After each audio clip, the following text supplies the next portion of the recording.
我旁边这位帅哥就是我们的执行长陈和旭陈执行长，同样也是我们 TPCA 的这个呢副理事长。我们今天很荣幸可以邀请到呢这个执行长跟我们一起来分享他们在未来的擘画。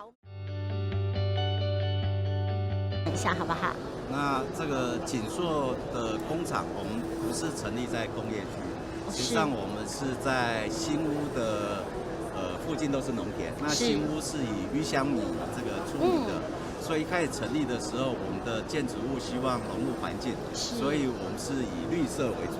哇哦！那当时当然因为有人说什么蓝皮绿骨绿骨蓝皮，实际上不是，实际上因为我们在这个比较乡村的地方，那我们希望用绿色是可以比较融入地方。那因为附近是农田，第一个在以往我们对于排放，就是污水排放就非常的在意。那不管是回收啊，确定排放用双重更严谨的标准，那确保不会去污染旁边的农田，那这是一开始的做法。那在最近10年，当然这个能源节能减碳是一个比较必须要走的议题，对不对？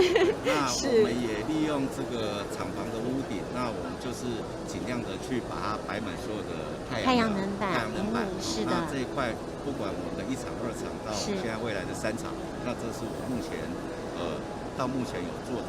是。那当然，未来我们还在看有没有新的方法，因为整个屋顶都用满。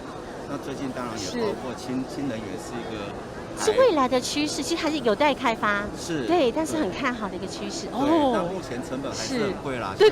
测试。那目前我们在做的是因为我们有用天然气，那这也是一个节能减碳的方法，可是它效率可能还没有到那么高。那我们现在在尝试的是加氢，把氢气加进去，那去增加这个天然气的一个效率。这也是我们目前在做的。是。